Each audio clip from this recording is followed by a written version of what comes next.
Good afternoon, everybody, and welcome to the panel called What if Western Balkans never becomes part of the European Union? My name is Dušan Gajić. I'm Euro correspondent for Radio Television of Serbia. I also run an independent production house called CTV, and I will have pleasure this afternoon to moderate the panel with this interesting and kind of provocative title, but I can assure you this will not be an improvised debate, because actually here with us we have four prominent researchers and think tankers from all over the Balkans who have taken time to reflect on this hypothetical or not hypothetical scenario that we will see during the debate, and to produce papers to develop arguments on possibilities if Balkans never becomes part of the EU. I should also say that the works of the people who are sitting here at the panel were selected as the most interesting and most relevant for this topic. So let's start by first introducing all of them to you. Starting from the other side of the panel, we have Mrs. Denisa Sarajlić, who is senior researcher for the Foreign Policy Initiative in Bosnia and Herzegovina. She works also as an independent consultant. She's a former Deputy Minister of Civil Affairs in Bosnia and Herzegovina, with extensive experience in working with international organization, NGO sector, and in consulting. Next to her, Mr. Aleksandar Jovanoski, co-founder and a program coordinator for democracy and rule of law at the European Policy Institute in Skopje. Between 2006 and 2011, he worked for the Secretariat for European Affairs of the government of the Republic of Macedonia, specifically on issues related to political criteria. Next to him, Mrs. Jovana Marović is Executive Director of the Politikon network, a think tank based in Podgorica. Jovana worked as a counselor for the European Union in the Ministry of Foreign Affairs. She's member of the Balkans in Europe Advisory Policy Group and the Working Group for Chapter 23 as part of the accession negotiations of Montenegro. MilošĐinđić is a senior researcher and program manager for the Good Governance program of the European Policy Center, which is a Belgrade-based think tank. His policy research focuses on the implementation of frameworks for public administration reform, public financial management, public international financial control, and government accountability. Last but not least, next to me is Nikolaos Tzifakis, who is Assistant Professor of International Relations at the Department of Political Science and International Relations of the University of the Peloponnese in Greece. He's also research associate with the Wilfried Martens Center for European Studies. Like Mrs. Marović, he's member of the Balkans in Europe Policy Advisory Group, and his research focuses on international relations theory, EU external policies, and Balkan politics. Of course, I don't pretend that I exhausted everything they have done or are doing now. I should also say that Mr. Tzifakis has studied all the papers made by our panelists. He will comment on them later on, and of course on any other issue that might arise during the discussion. Going back to the title of the debate, what if Balkans never becomes part of the EU, you might ask yourself, well, what's the point of developing such a self-evidently negative scenario? But actually, when I was thinking about this before the panel, I think I realized that it's an interesting exercise to use this inverse logic to actually re-examine the real merits of the accession process, to ask some fundamental questions, to try to understand what's the purpose of everything, why we are doing, which direction the accession process should take us all, and can we really benefit from it. On the other hand, when you ask these questions, and when you can also ask yourself, is it really an imaginative scenario, or that's something that we are already living, actually. And you don't, as someone has put it, need a wild imagination to see what it means to be outside of the EU for the Balkan countries. Think just of the timeline in the last decade and more. It's now 14 years after Thessaloniki summit when the European perspective was first pledged to the Balkan countries. It's 17 years now, almost a generation after the end of Balkan conflicts and the fall of Milošević and so on, and the membership for Balkan countries is not really in sight. At the same time, as you all know, the EU in the meantime has changed profoundly, has gone through a series of crises and became less open and less appealing for potential members than it used to be. So knowing all this, it's probably no wonder that 33, if I'm not mistaken, % of citizens in Bosnia and Herzegovina and 38% of Serbian citizens believe that EU membership will never happen, actually, according to the latest Balkan Barometer survey. So if you would ask them, those citizens, instead of our panelists, I guess their answer would be, so what if Balkans never becomes part of the EU, because that's something we are already living. But nevertheless, I'm going to ask our panelists here to first do a quick round of short answers so that everybody could give his very short and sharp definition what consequences for all of us and for the Western Balkans if it never joins the EU. So I would perhaps start with Mrs. Sarajlić. Thank you, Dušan, and thank you all for attending this panel. As you just said, for citizens of all countries, EU membership already feels like a dystopian tale. And in line with the title of the conference itself, I tried to imagine the future of the Western Balkans outside the EU.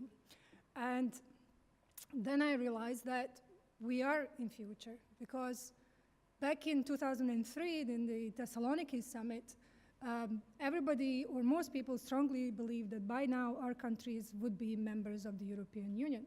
So the question is, what happens, in fact, in this, what I would call post-future period, in the forthcoming period over the next 5 to 10 years? And if the Balkans is left out of the EU, what would that look like? And I think some of the regressive developments in individual countries in the region, some of the negative developments, which I will elaborate later on, basically give us a taste of what life would be like in the Western Balkans if it was left out of the European Union. Okay. We'll keep it to that for now. Okay, we will later on have a chance to elaborate more arguments from your papers. But again, I would ask Mr. Jovanoski for a short headline. What if Balkans never becomes part of the EU? Thank you, Dušan. Very similar to my colleague from Bosnia and Herzegovina. Exactly, I was in Thessaloniki when the Thessaloniki summit took place, and we were eager, and I was working in the secretariat back then, that by like in 10 years we will become members of the EU by 2013, but that never happened. And we should not go further imagining the scenario, because we are living the scenario. And that especially was the case with Macedonia. Until recently, we had a political crisis of 2 years that we were not able to solve ourselves, meaning that the capacity of the society to manage itself and to leverage itself was very, very low. Also, this vacuum of non-integration created political elites that were misusing the state resources and misusing the society to fulfill their own political agenda, thus creating divisions among political lines, ethnic lines that can be seen, as I said, in the Macedonian case. But also, one positive note that I can mention as a food for thought is the strengthening of the civil society, especially in Macedonia. Because without the civil society, especially the colorful revolution, the protests of the students, and especially the emergence of think tanks, we would be not able to discuss about rule of law, democracy, and so on. So I will stop at this moment and I will elaborate further. Okay, thank you. We will continue later. So switching to Jovana Marović, again, the same question. What if, is it really a hypothetical scenario or we already live it? Well, even though I'm pessimistic about the current state of play between the EU and the Western Balkans, I'm not that much pessimistic about life without EU, or to be more precise, about a full membership into the EU. If not the EU, the second best option is a flexible Europe, or a flexible approach to the integration process. That means that the Western Balkan countries still have signed and ratified the Stabilization Association Agreement with the European Union, and this is somehow framework for democratization and for the reforms, economic and political too. So basically, if European Union is now trying to find solution for the crisis within the EU with the multi-speed Europe, this could be one kind of sector-by-sector integration of the Western Balkans. Okay, thanks. Same question for Miloš. Thank you, Dušan. Can you hear me? Yeah. As you mentioned at the beginning, actually the question, what if we never become members, we have to answer the previous question is why we are pursuing EU membership in the first place.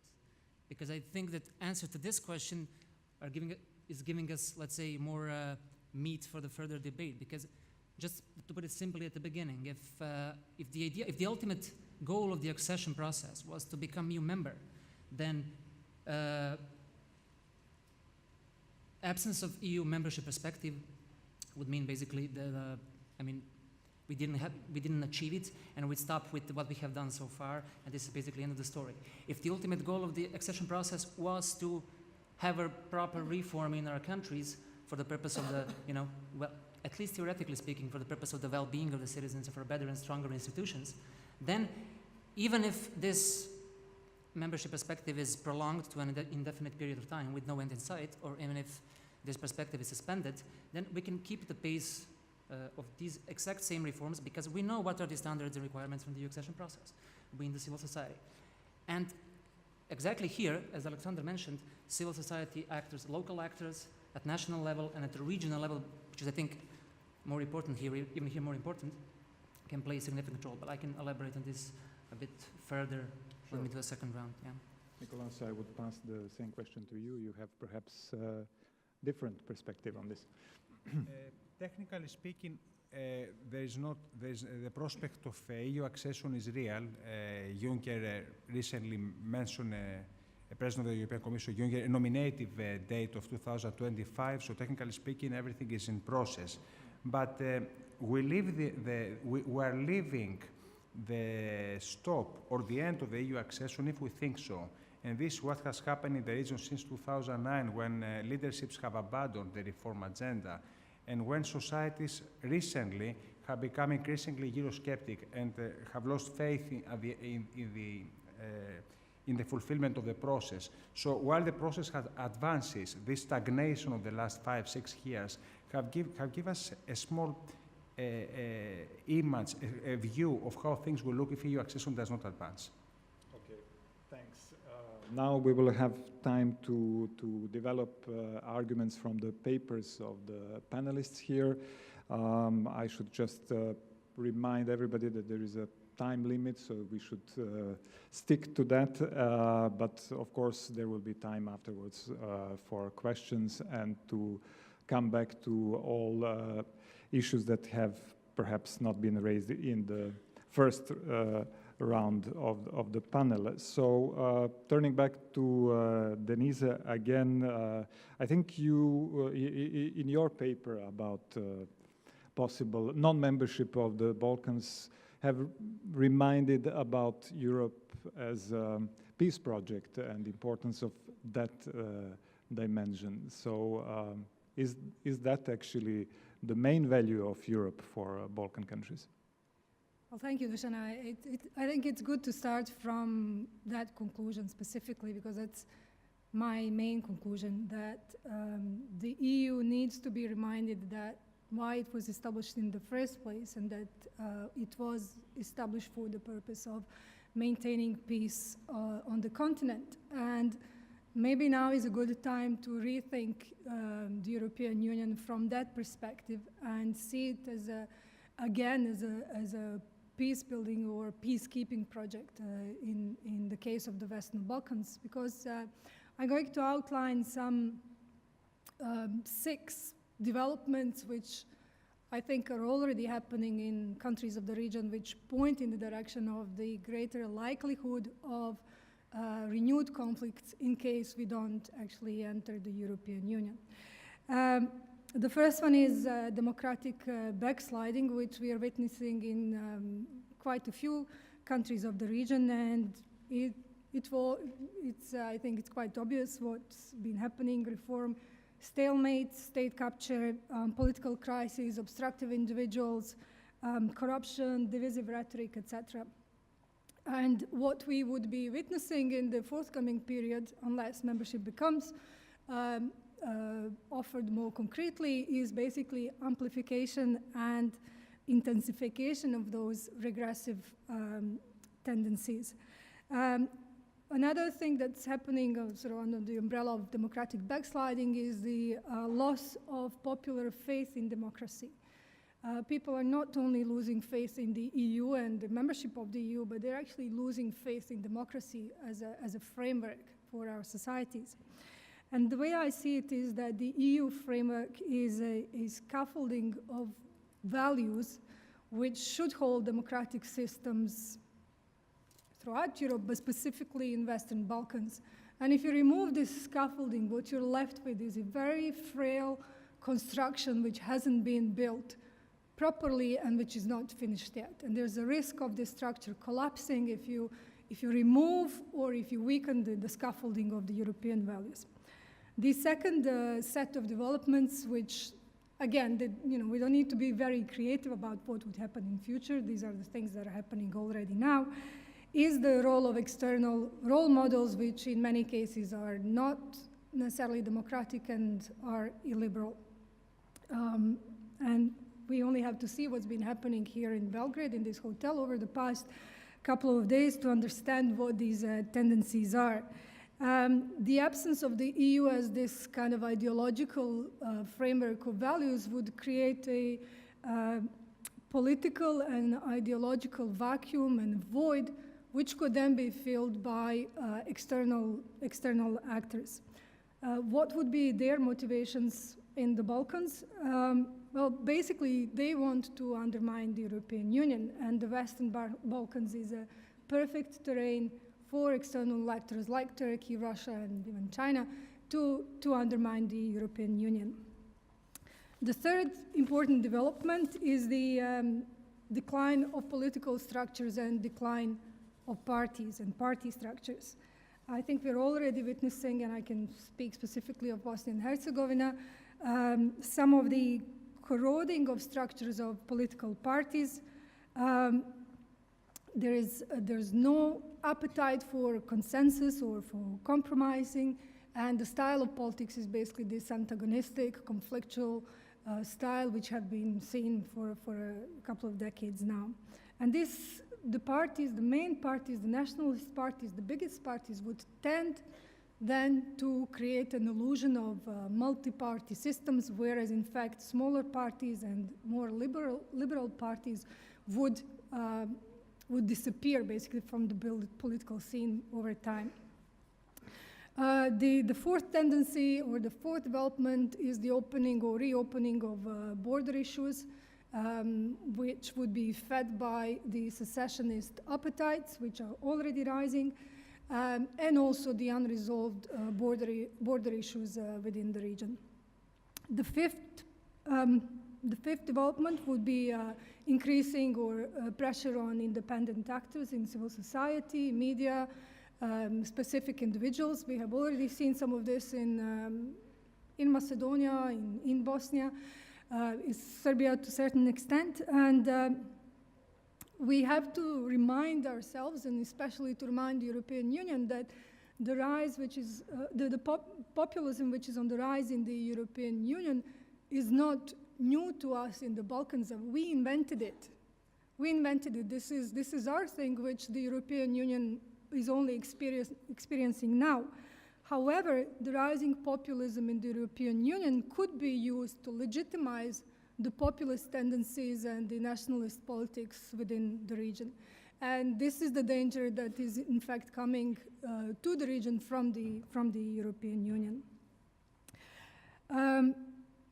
And the sixth development is the reversal of the EU-sponsored reforms. And I think from the EU's perspective, this is possibly the most dangerous or directly dangerous development that could unfold. This is already happening in the area of rule of law and judiciary. However, where it would sort of spill over or have a spillover effect towards the EU is in softer issues like environment, human rights, but also border management or control of the borders, cross-border crimes, human trafficking, etc. And I know this is not funny, but I still have to sort of say it. Most of you know the joke that when the Europeans come to the Balkans and we say to them, "Welcome to the Balkans, your car is already here," alluding to the crimes, selling the cars which have been imported to the Balkans. I think this might change, and if the Balkans ever comes to the European Union could say to the Balkans, "Welcome to the European Union, your citizens are already here." We have striking figures about the exodus, especially of young people, to countries of the European Union and even further away. And this is something that is, again, already happening as a result of our countries not being part of the European Union, and this is going to change and intensify. So just, I mean, we're probably going to have a chance to speak more about the conclusion, but just let me throw a few remarks. Please briefly, yes. It is true, as we've heard over and over again over the past 2 days, that the EU is facing internal crises with the migration and the financial crisis and populism, the rise of populism. But it would be a mistake to leave the Western Balkans on its own or outside the EU while the EU sorts itself out. There needs to be a framework, some kind of framework. I don't want to throw too many ideas now, and we can talk about this later. But the Western Balkans is always a potentially much bigger crisis for the European Union than on any or all of the crises which it is experiencing at the moment.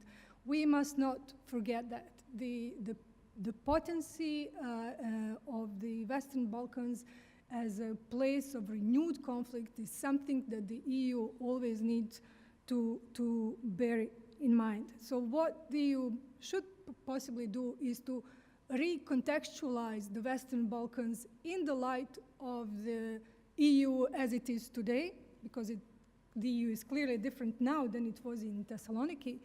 And from that perspective, then provide some kind of prospect for the Western Balkans so that it doesn't remain, the membership doesn't remain this dystopian tale for citizens of the Western Balkans. The other tactics which is not working for the Western Balkans is this idea that if the European Union keeps the Western Balkans too busy, then this is how we are going to avoid conflicts or escalation of any kind. This is not working because the process of approximating the EU or the process of accession is clearly proving too demanding for the weak states of the Western Balkans. So there needs to be some kind of rethinking whether this process is not delivering, not only because the countries and the governments of the Western Balkans are not delivering, but maybe also because the process itself is not fit for the purpose. So in the end, I'll just say, as Dušan pointed out, that yes, the EU is a peace building or peacekeeping project, but it is not a conflict prevention mechanism. So we need to bear in mind that we heard quite a lot about this yesterday, in which ways the EU is not good at preventing conflicts or even stopping conflicts, and I think we from Bosnia still bear deep scars from that experience. So we shouldn't even put ourselves or put the region in a situation where it is in a state of conflict and where it has the EU as a conflict prevention actor, because it is quite unlikely that this would be detrimental both to the region and to the European Union. Okay, thank you. Obviously, it doesn't look like a very positive scenario, the sort of permanent lack of, potential permanent lack of European perspective for the Balkan countries, as the Balkans would lose this external dimension, external pressure and push factor for necessary reforms. But Aleksandar, are we so dependent on the external pressure to do what we are supposed to do? To answer you right now, yes, we are dependent, unfortunately. And one portion of my paper I've dedicated to on analyzing why we are still so dependent on intervention from third sides, especially EU. And that was quite evident in resolving the Macedonian crisis, as well as what was happening in Albania.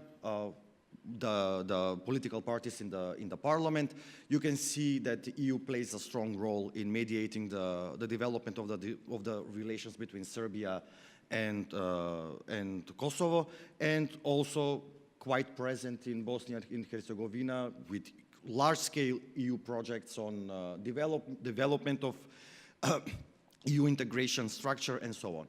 But to return to my central argument in the paper, last year, because I'm seeing Srđan here, I'm inspired by you, because last year, if you remember, we went to Brussels. I was from EPI, we have Institut Alternativa, and we had the Belgrade Center for Security Policy to lobby in Brussels to present our cases. So luckily, the colleagues from Montenegro and Serbia had something to say, even though they were quite critical of the developments in their own country. But when it came for me to represent the Macedonian case towards DG NIR, I was so disappointed and desperate to find arguments to say why we want to join the European Union. So that's why I want to reverse now the argument. Since then, we made a large-scale research from 3 countries, Serbia, Montenegro, and Macedonia, and we analyzed what are the pending issues of the society. As you asked, what are the pending issues of the citizens? What they understand, what is democracy, what is rule of law, what is reform of the judiciary. And when you see the results are not promising, they're not tangible, they cannot touch those kind of reforms. And for us, people that are advocating for European integration and working on European integration, is becoming difficult to advocate for this issue. But when we were asked in Brussels, like, why are you doing this? The answer was, if we are not doing this, who will do it?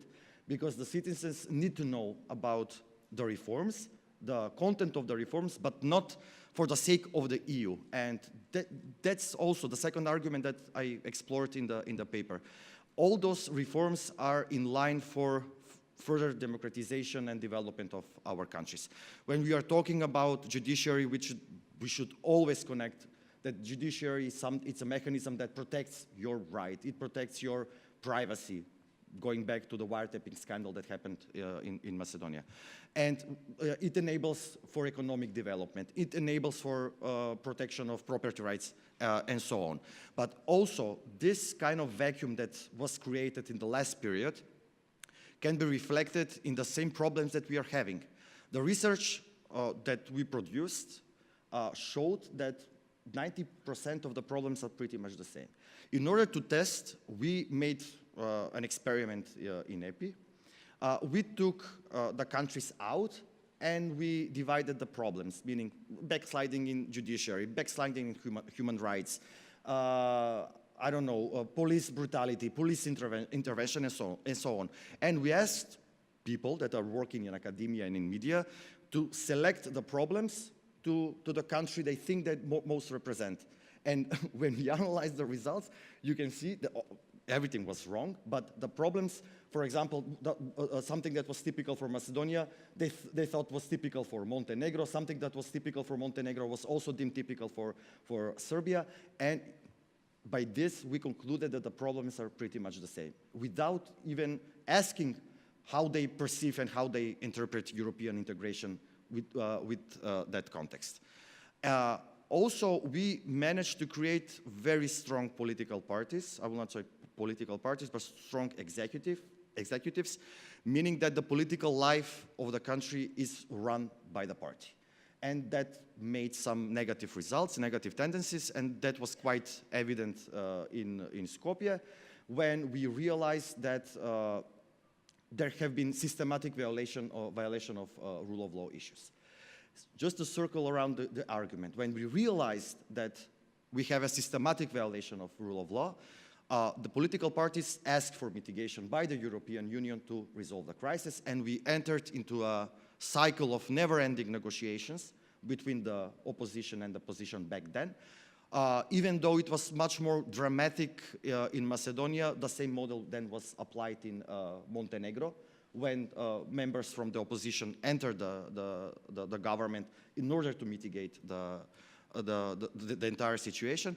And by this, we are seeing that we are still in the demand of intervention. We are still in a demand of assistance by the European Union. And to answer the panel, what if we never enter the European Union? The perspective is not that good.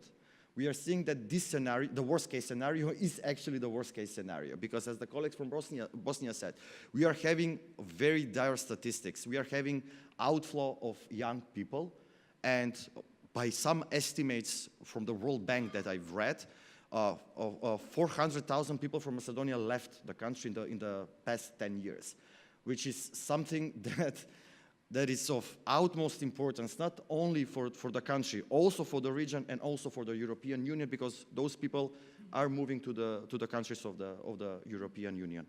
Just to finalize for this section of my presentation, because I've mentioned civil society. Civil society is getting a momentum right now, and we are seeing this by the increased capacities of think tanks, of organizations that are advocating for European integration to network. Because we are sitting here, these are my friends, I'm seeing these guys like every month, if not every 2 weeks, because we realize that we have to advocate for the common agenda, not for the national agenda. Of course, we are organizing this kind of nice events, we are speaking to conferences, we are presenting our papers, but I think that one of the positive things, because I want to end on a positive note, is that the realization of some sector of the society that by joint advocacy activities and by joint work and joint exploration of the problems, we are becoming stronger, and we are presenting much more stronger case at the national level, and also at Brussels level. And I think it's the way forward, because now we are speaking in a same voice, demanding rule of law, demanding reforms, demanding dismantling this connection between the party and the state, and so on. Thank you very much. Please bear in mind that you will have time again when we go to questions to make other points that you maybe didn't have time to make now.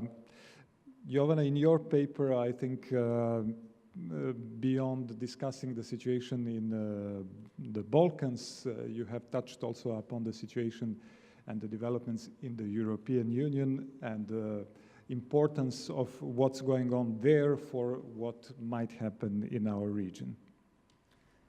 Yes, but first of all, why we are talking about what if we never join the EU? First of all, there is, of course, apathy in our countries within the citizens and also within the government, even though there are some, let's say, optimistic statements regarding the last Juncker's announcement about the possible date for joining of Montenegro and Serbia to the EU. I think that the first reason, of course, is what is happening within our countries. A lack of democracy, lack of commitment to the European integration process. In Montenegro, for example, our political elite, or let's say ruling party, is using this rhetoric of commitment to the European integration process just for gaining political points and votes, and of course, DPS in Montenegro is using another mechanisms such as employment in public administration and then allocation of social assistance, also misuse of public funds for party purposes, also clientelism network, corruption, and many other mechanisms. But what is the difference between Montenegro and the other Western Balkan countries? We don't have illiberal tendencies. This is a trend in Montenegro for 30 years or 27 years, because we have same government for 27 years. So basically, Democratic Party of Socialists in Montenegro has much more time to develop such mechanisms, and that's the main, problem, how to actually make this government democratic one, and how to force the reforms, and how to the problem is with the negotiation process with the EU in Montenegro. It's about technical progress. It's about this, how to say, institutional or technical approach from the EU. And the second one is actually that the ruling party and the government is not ready actually to implement this painful reform, such as public administration reform and the other. The problem is also that we have some kind of progress in the negotiations, and but the forceful legislative activity or improved legislation does not mean the rule of law. The second thing is that the greater transparency and also improved procedures for the civil society involvement do not mean that we actually have chance to improve legislation and to improve procedures in Montenegro. And speaking about the EU's position towards the Western Balkans, the first problem is actually that EU has its own problems, its lack of democracy at supranational level, the level of member states, and it's also a problem with migration and Brexit and many other issues.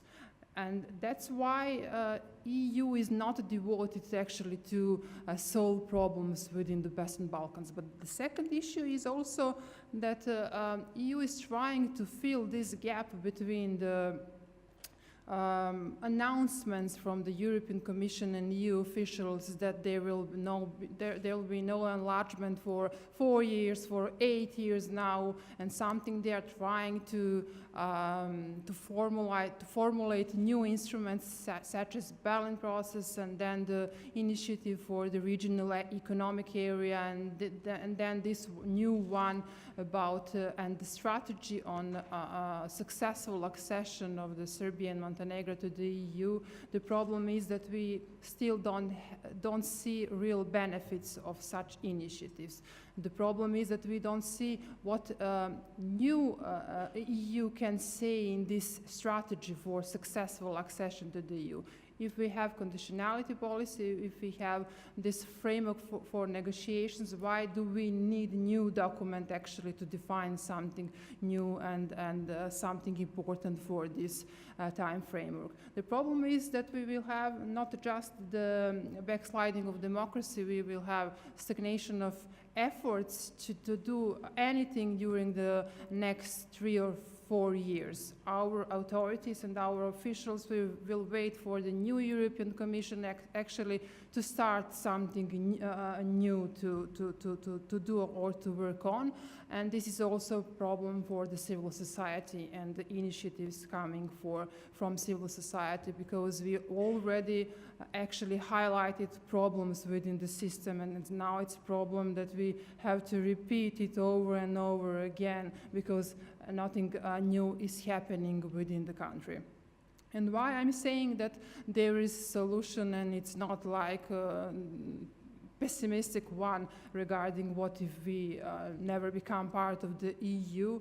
The solution is actually that we still have stabilization and association agreements, that there are some obligations for Western Balkan countries and even for the EU. We have to report to the EU regarding the progress in fulfillment of criteria from the Stabilization and Association Agreement.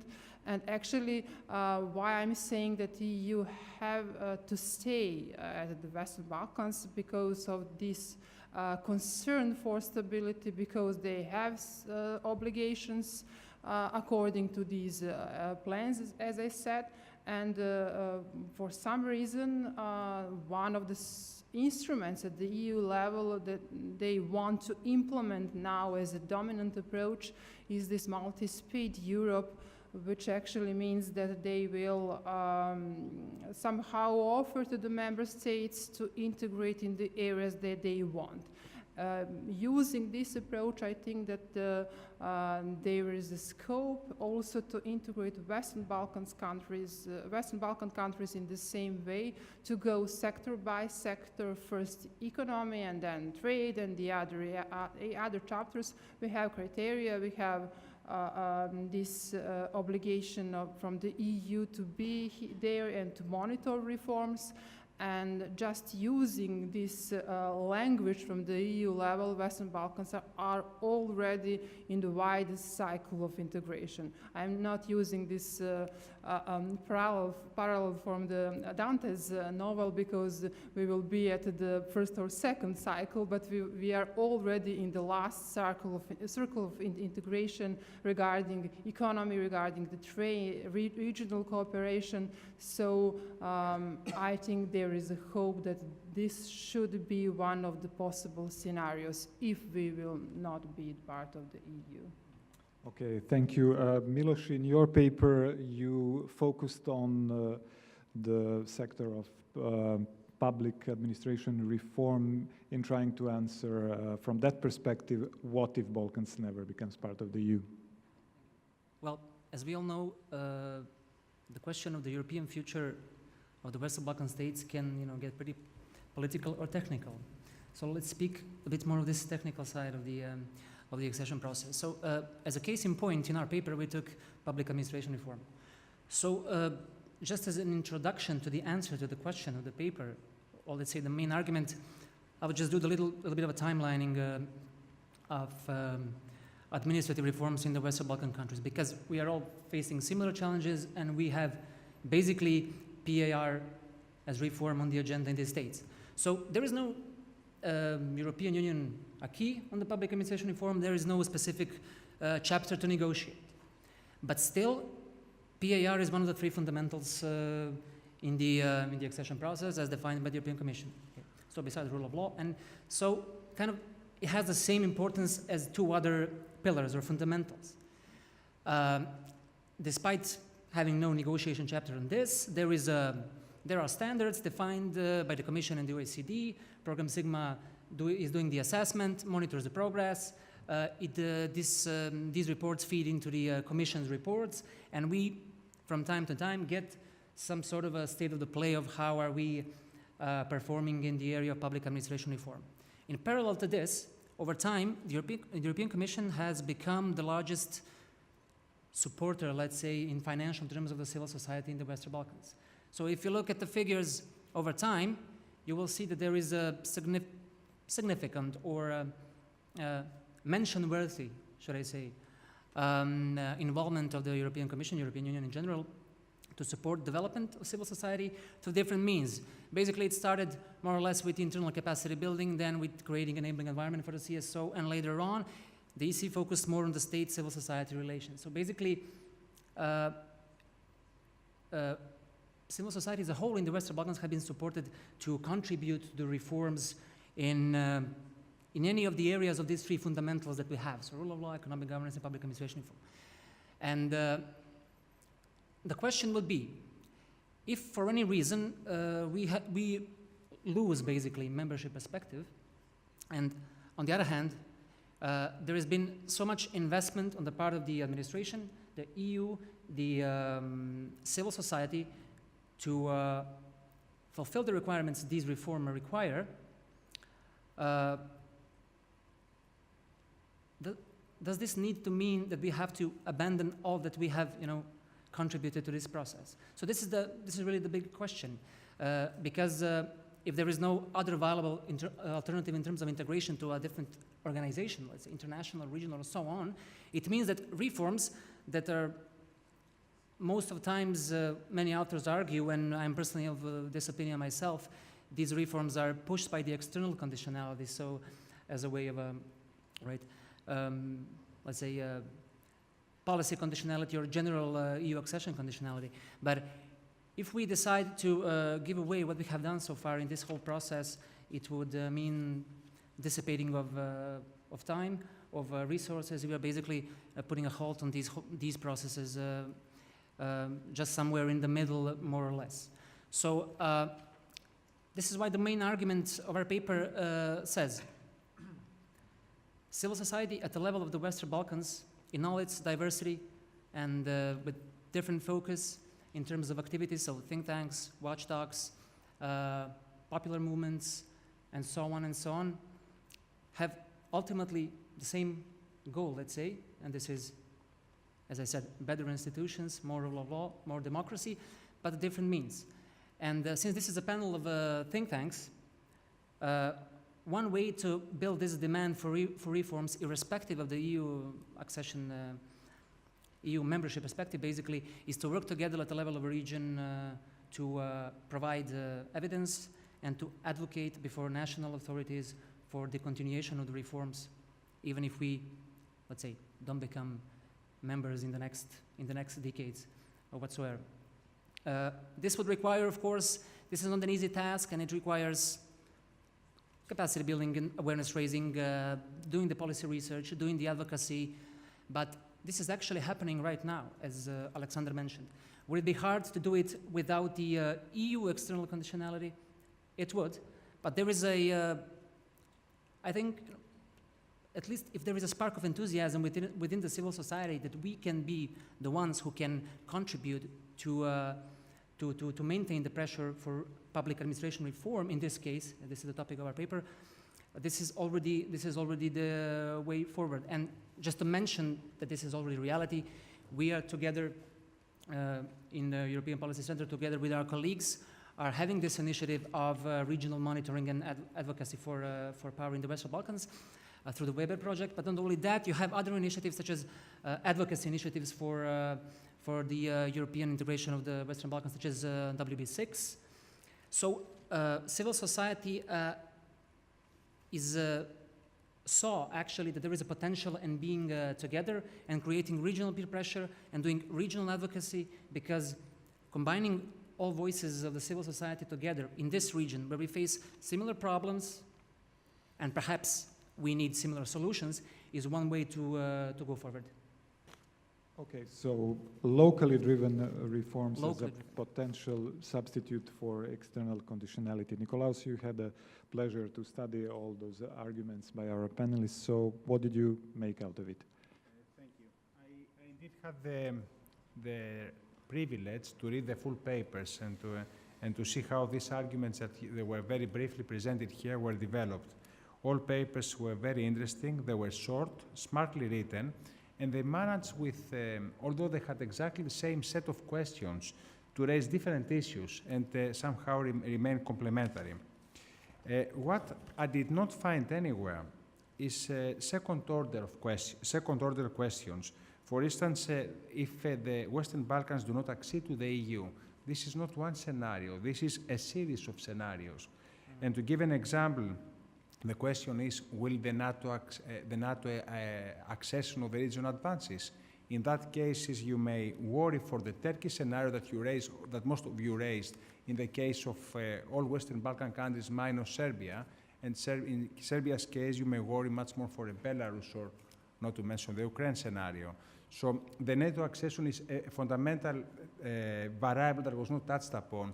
And this is because if they are part of the Western security community, they are less, as Denisa mentioned, liable or vulnerable to the Russian influence. Still, all the democratic problems that have been mentioned will be there.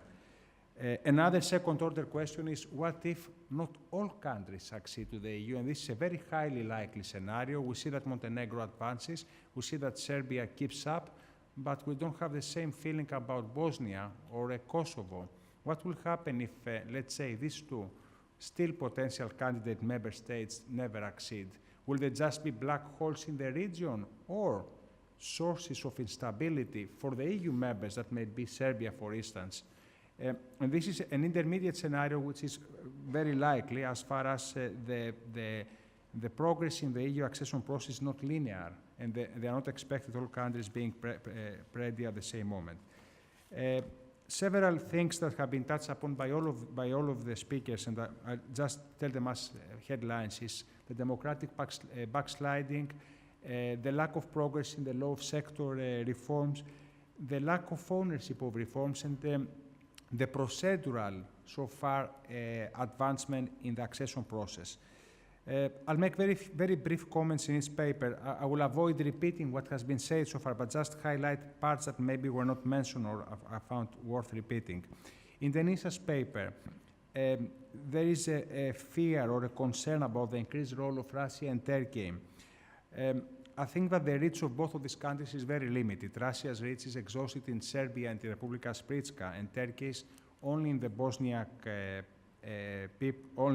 is manifested only in the Bosniak politics and personally over the party of Izetbegovic.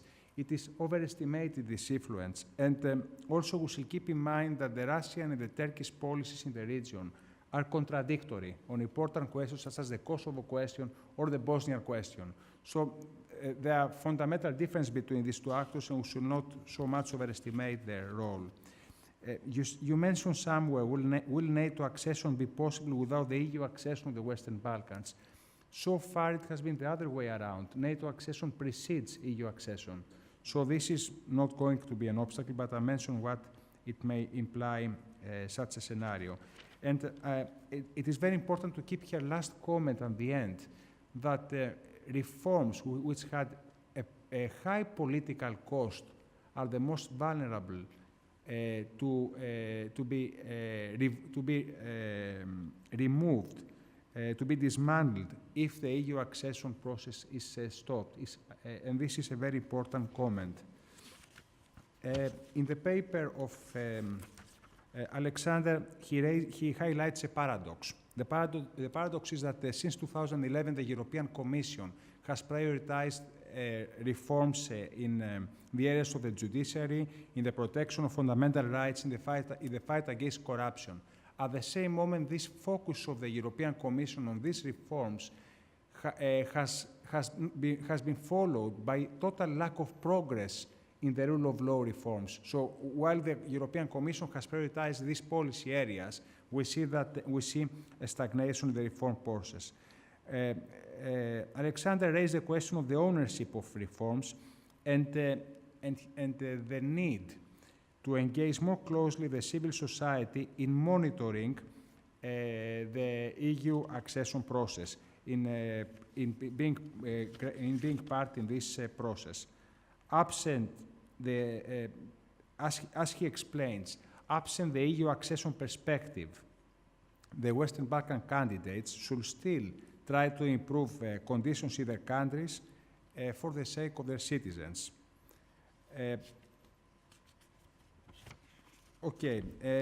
Jovana's paper has a very interesting idea worth exploring. She's thinking that if the EU accession process does not advance, as we're seeing it now, that we may advance from one sector to another, follow a sectoral approach, follow a functional approach in the EU enlargement. What is very interesting in this idea is that anyhow the EU enlargement is deficient in benchmarks. It has not rewards before the end of the process. We found one which was the visa waiver, the visa liberalization, and has been beneficial for the region. So if we take your idea of a sectoral integration, moving from one sector of the economy, of one policy to another, and we put it into practice, irrespective of whether the EU enlargement will advance, we may end up finding interim benchmarks, interim rewards to the Western Balkan candidates who know that they should pass through painful reforms and see at the end of the day the whole reward come in one piece, which is the full membership. Finally, the paper of Milos has a very specific topic. It focuses on the public administration reform. He very rightly points out that there is no acquis, and this is strange. It's interesting because the public administration is what concerns the public administration is the efficiency of a state. If we have inefficient state structures, we can't expect any reform to take place. But and this is a key point. And anyhow, although there is no acquis, the EU enlargement has been beneficial to the countries by the transfer of expertise of funds who has helped the improvement of the capacity of the state structures. Again here, much like Aleksandar, they end up with the same conclusion that we need the local ownership of reforms, and the end of the process should not or any stagnation of the process should not imply that the things will get worse on this field. As a final concluding remark, of course, the question that is discussed in this session is about the external driver of reforms in the area. And as it has been pointed out by all four speakers, this external driver is very important, is motivating change. Still, recent experience in the EU, and I'm thinking of the Orban scenario, tell us that the EU accession will not render any candidate, any country, immune to such a perspective. Or to put it differently, the EU membership should not be automatically or unquestionably linked to democratic consolidation. At the end of the day, the countries should do their own homework, even after, in the post-accession period, and not consider that this procedural compliance with, by ticking the box on several requirements is sufficient for their democratic consolidation. Thank you very much, Nikolaos, for highlighting all the points that could be found in the papers made by our panelists. You mentioned that the question of the panel could be actually a series of scenarios. I could add one and ask a question: what if Western Balkans becomes member of the EU, the countries become member of the EU, but without doing all necessary reforms and perhaps not achieving sustainable changes in the areas such as rule of law? That could be also a potential scenario, as we see that transformative power of the accession is not always obvious and not always present as we perhaps believed it would be. But now it's high time to open the floor for some questions. So please, if you would like to address our panelists, feel free. Okay, there is one question there. It's coming. Hello, thank you. I'm Kurt Bassiner from the Democratization Policy Council and also University of St. Andrews. A lot of you touched on this point, so let me offer an observation to precede my question. I mean, it seems, the EU was a peace project, but it developed itself in a conducive environment under an American nuclear umbrella. The security question was initially not the EU's bailiwick, because there was external provision of that. And initially, after the wars here in this region, there was a presumption of external security provision, which has waned, in part because I think the EU's presumption that we were beyond needing that, but also the presumption that it had partners in each of these governments that meant what they said, that they actually wanted to join the club and meet the conditions and all that. And we've seen demonstration over the past decade that that's not so, that they don't mean what they say. But that's never been really revisited and confronted. So effectively what you have toward the region now is what amounts to a containment policy. Stability über alles, throw money at it, and the relation of the EU to citizens, and the West as well, my own country as well, but we're following the EU lead in the Western Balkans, is look at what all the EU could do for you. It's always sort of presented in a money terms and prosperity terms. Values are not really front and center in the approach. And so those of you who are exponents of liberal democratic values and practices and procedures, at least in my observation, have been left hanging by the people who are supposedly, that should be on your side, in favor of the supposed partners in the leadership level in these governments. And that has discredited the European project at a popular level. So my question really is it the membership perspective or the proximity of membership perspective that's the real problem? Or is it the EU's posture and approach to your countries that is the more damaging issue in terms of being able to embed democratic practice and reform? Okay, there was another question I saw there, so maybe we take two. Yes, please. Thank you very much to the panelists. I'm Philip Cunliffe from the University of Kent.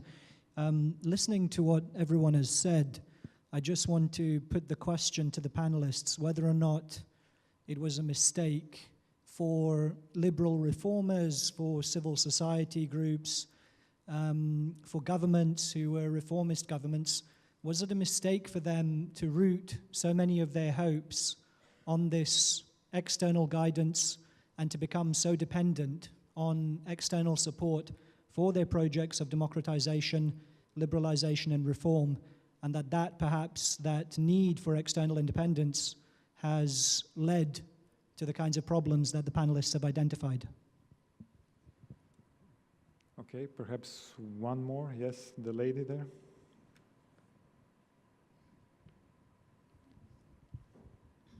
Hello, I'm Penelope Angelopoulos from the Government of Canada. I have a question that's a bit of a different lens. Earlier last year, President Putin's party had suggested that there should be, instead of EU membership, there should be a union of non-aligned countries in the Western Balkans. And earlier this year, we had suggestions of a little union between Albania and Kosovo. So I wonder if any of the panelists have thought about alternative suggestions or possibilities of unification for Western Balkans should EU accession not happen. Thank you. Okay, so let's maybe now answer to some questions. First two, in my understanding, were kind of similar. The role of EU in democratization and the role of accession process, and the dependency on to achieve reforms. So I don't know who feels inspired to offer an answer. Aleksandar? Okay, yeah, thank you. Both, and the third question, very, very interesting and relevant, because first I want to reflect on the question asked by the gentleman there. It's both. You ask whether it's the proximity to the European Union or whether it's the leverage or the demand for reforms. It's the both, because sometimes it's very difficult to sell EU reform in the country because they're expensive, and they have political expenses, they have financial implication, and so on and so on. Because regardless of the EU, some reforms will happen, but the membership to the EU demands much more that a country can bear. And without a set of date, the country cannot mobilize its internal resources, meaning the administration, putting the administration in place to deliver upon results, also to mobilize the parliament, meaning that laws has to be passed, laws has to be discussed in the parliament, and so on, and then communicating to the public, because the public then has to approve on the referendum whether the country wants to join the European Union. So the proximity is needed to mobilize internal resources to deliver upon reforms.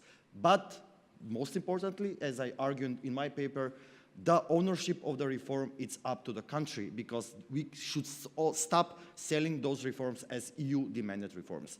Democracy is not EU-demanded. Democracy is something that we want to have for our own society.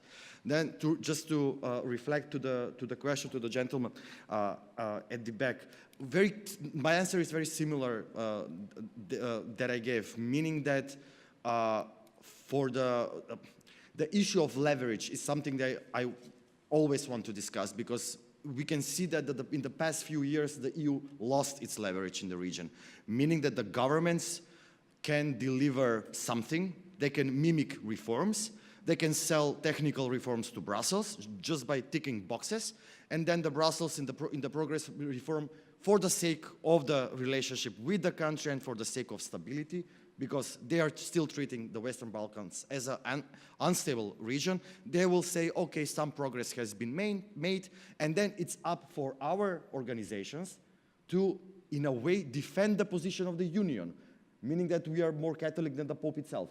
So it's still a paradox, and hopefully I think that this situation will change, but also reflecting on what Miloš said, in a way we are becoming the voice that previously was voiced by the European Union, by experts demanding reforms. We know what has to be delivered, to be honest.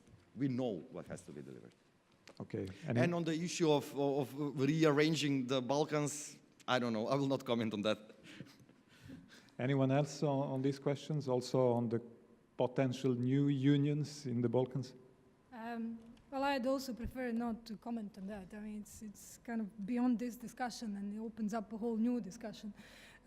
Although it's a legitimate question, but it's kind of too sensitive as well. But let me address the other two questions in reverse order. First, the question about dependence on the external actor for democratization. There's two sides to that coin, obviously. On one hand, the EU hasn't really been a real democratizer in that sense. It's acted more as a bureaucratic power rather than a normative power that should be an external democratizer.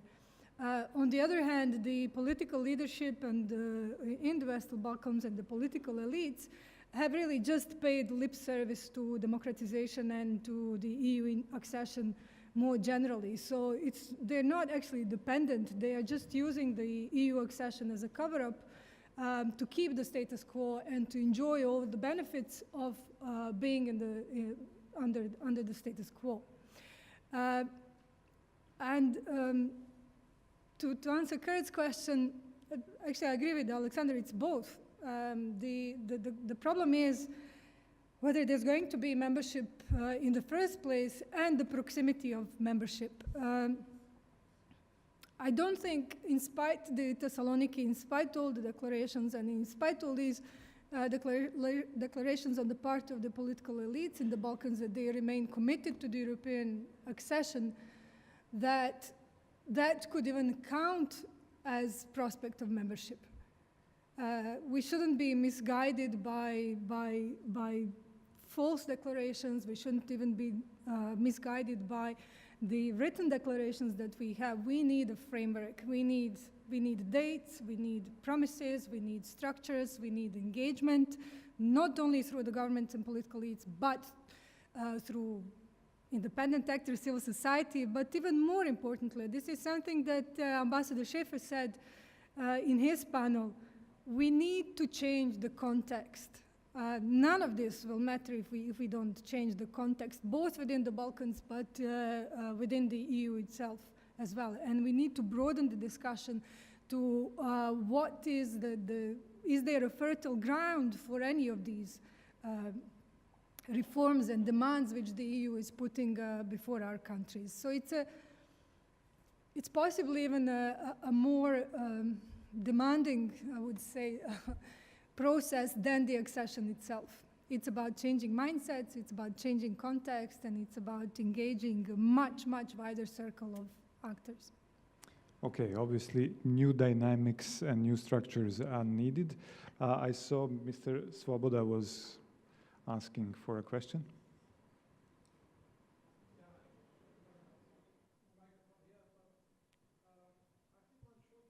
It's coming.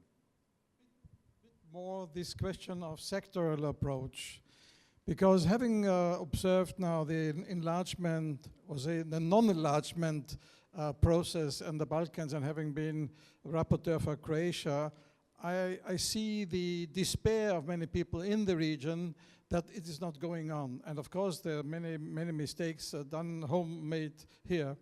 But one of the sectoral approach could be, for example, security. I don't mean security which was discussed in the morning with NATO, but cyber security issues, radicalization even of a very small number of young people, security issues in connection with migration, border control. If you see how between Croatia and Slovenia this border issue has propped up.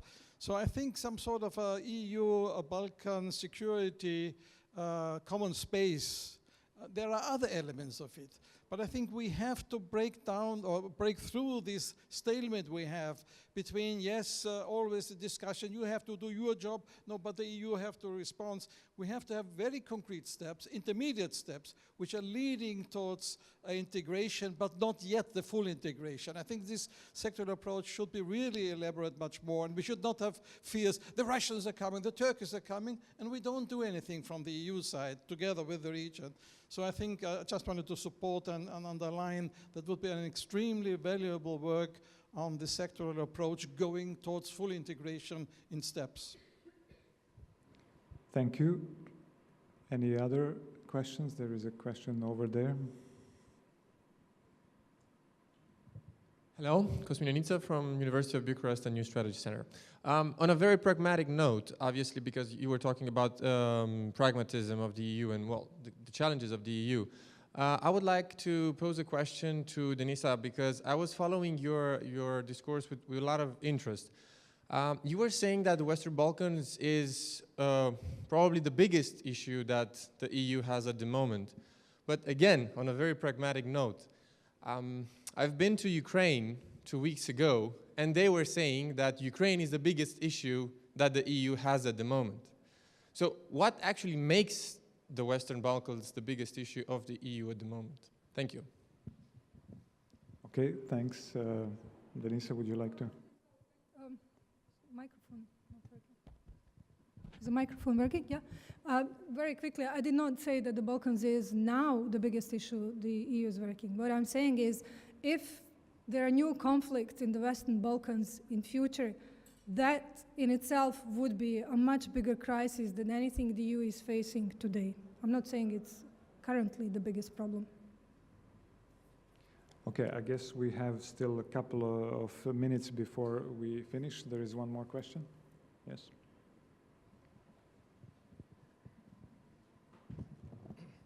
Thank you, Brian Hebel, Embassy of Canada.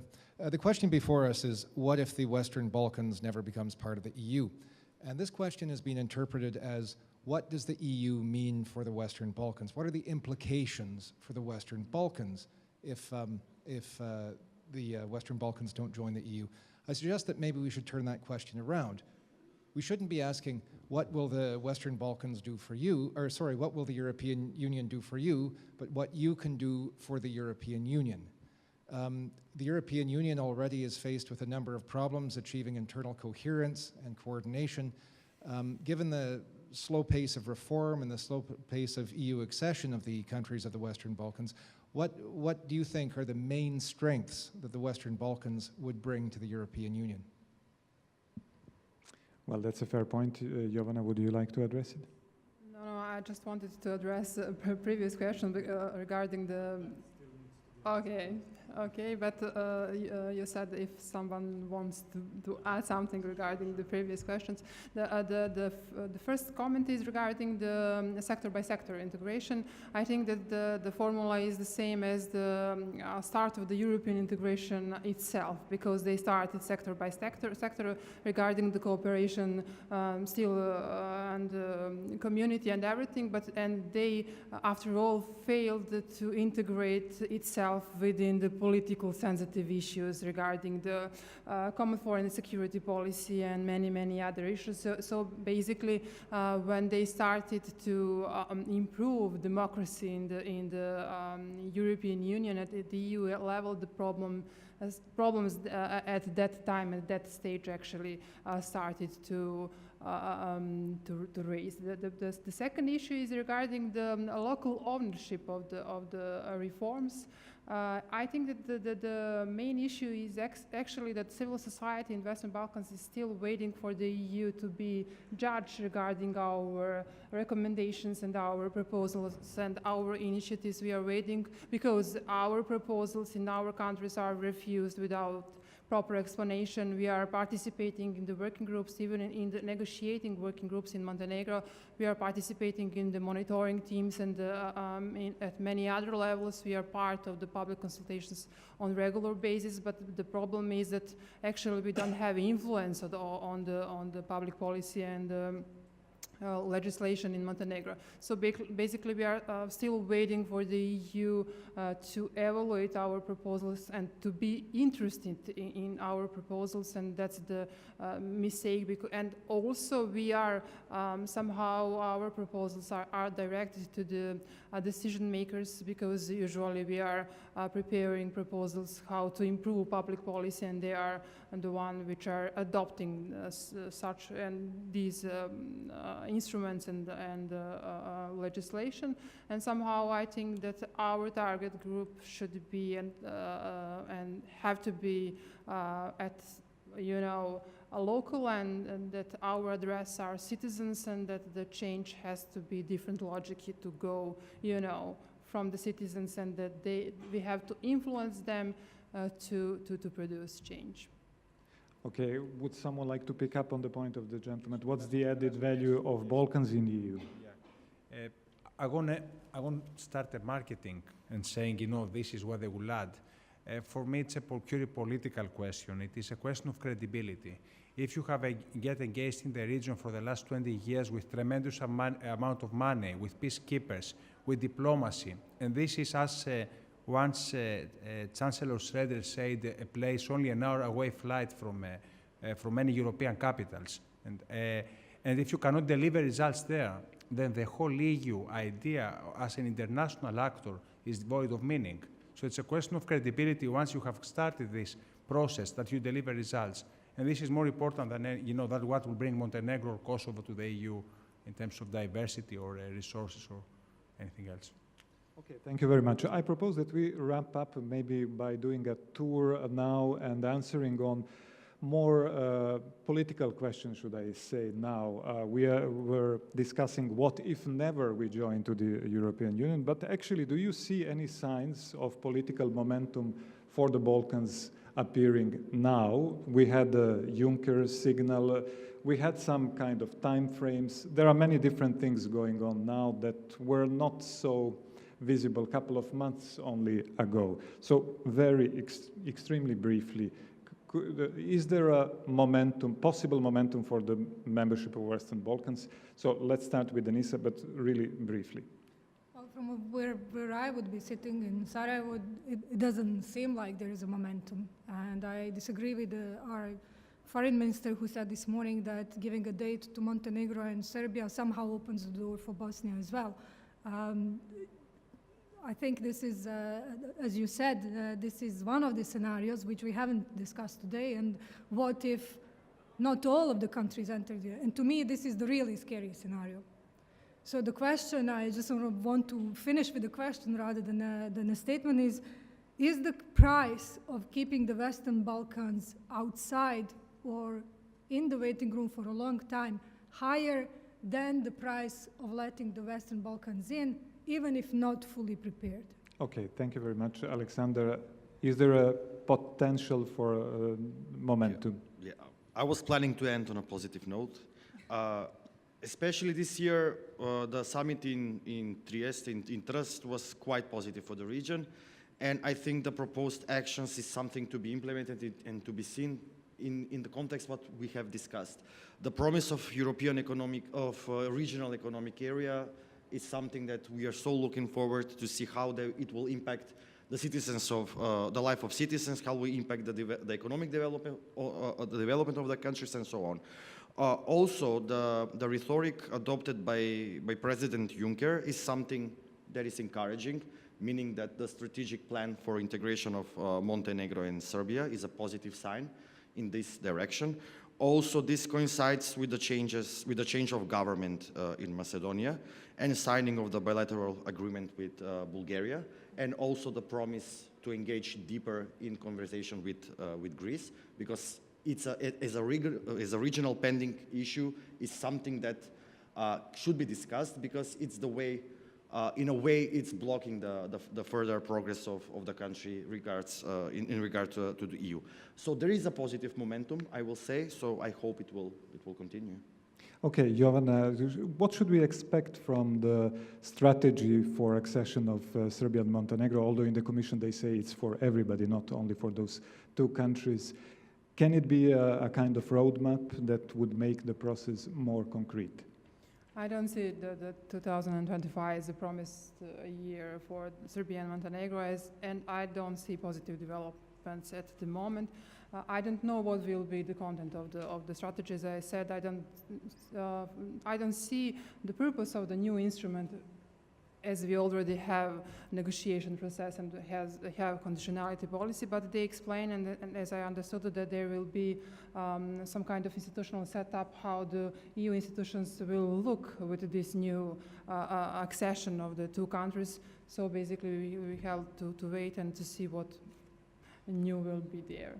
Okay, the strategy should come out in February or beginning of the next year, so we'll see if it's a kind of new moment for the accession, at least for those two countries.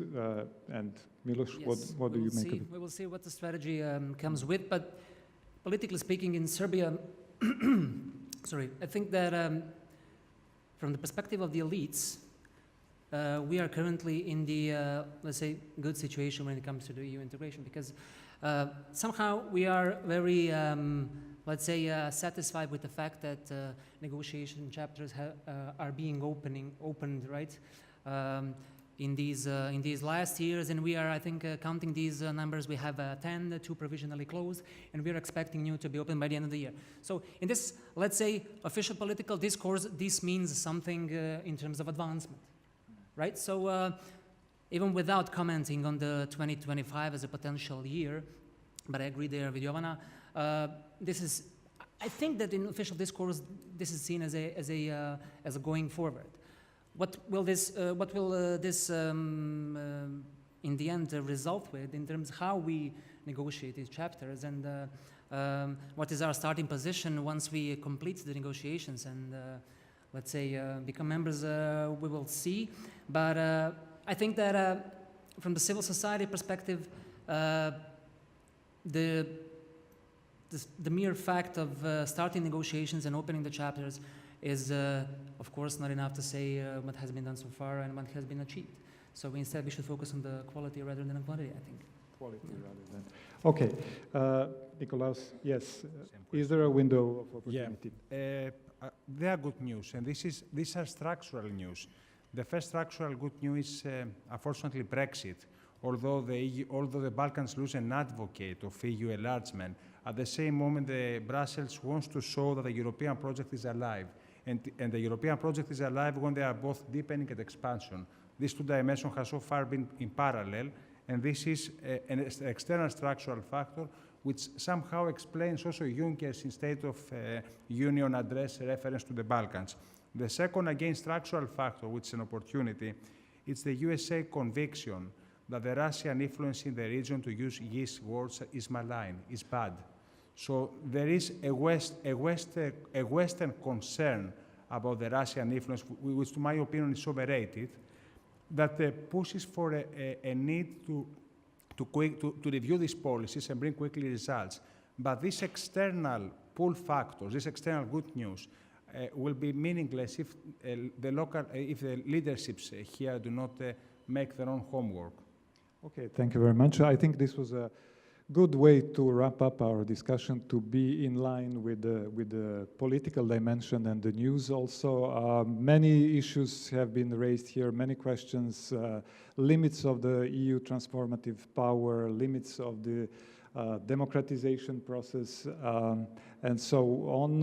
But many, of course, of them were not possible to address during this panel.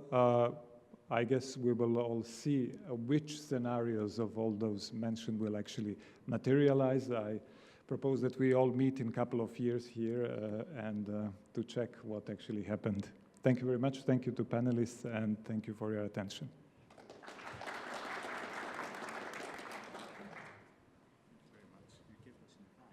Yeah.